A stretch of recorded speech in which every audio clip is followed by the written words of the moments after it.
Yeah, I mean, in terms of standard, there's some unbelievable tournaments out there, but in terms of how do you describe the glitz and the glamour and the big crowds? It's cricket. There is a culture. It's a religion. The love for cricket that India has is. It's an incredible thing, and I think until you've experienced it and been there, been at the games and seen the way of life, it's hard to explain really. So yeah, had a feeler and a taste of it a couple of years ago, and I feel like I'm going into this IPL in a different place, mentally, physically. Yeah, I know what to expect, and I'm looking forward to it.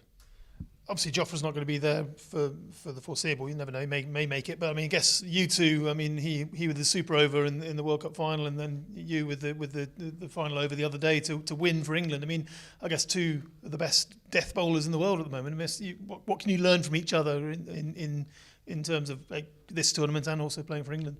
Yeah, I think in general, it's in the squad that we have, there's unbelievable death bowlers throughout. Chris Jordan as well is one of the best in the world. So I think it's when T20 first started and the sort of the death overs, as you could say, were sort of 18, 19, 20, where people would have a dip, I guess. That's changing now. You sometimes have to resort to your death over bowling in the power play. And so yeah, it's something I'm looking to continually improve. It's been something I've prided myself on for a while, but by no means the finished article. So it's about developing my skills, focusing on my execution, improving on the things that I've done well previously, and also adding new strings to the bow. So yeah, I'm looking forward to this little build up to the IPL. It's the first time I've had a little break as well at home, where I can work on a couple of things. And make sure I'm in a good place going into that first game. And obviously, you've hung around the World Cup squad with the likes of Stokes and Buttler, but to be sort of, part of a close-knit group of English guys at the IPL, I mean, the exchange of knowledge that you'll get from that sort of opportunity is invaluable, isn't it? Yeah, absolutely. And it's like I said, it makes it that much easier going into that environment, knowing I've played a lot of cricket with and against the majority of the guys there. So yeah, I'm obviously looking forward to that, getting amongst that, mixing in with the Indian locals as well, picking their brains on some of the things that have worked for them there, and developing different parts of my game. And yeah, it's something I know is a challenge, but it's something I'm really looking forward to, and I feel in a good place.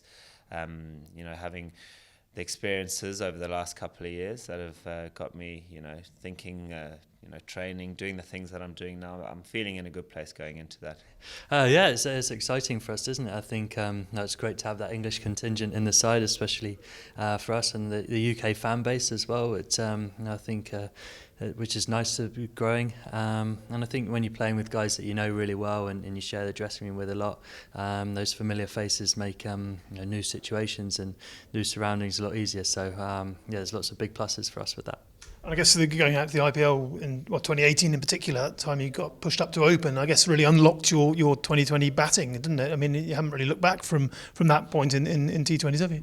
Yeah, no, it's definitely moving up to open and then having that run of form sort of really kick-started that year for me as well, and probably my best year in cricket. So yeah, a lot to owe Rajasthan for, and really excited to get back out there. Just one final question. I suppose it's the best v the best, and I suppose one of the best bowlers in the world, Jasprit Bumrah. He's perhaps going through a little bit of a rough patch post his injury. I mean, your head-to-heads are one of the things that I guess everyone tunes into. I mean, is he a guy that you can look to dominate, and if so, how would you go about it, do you think?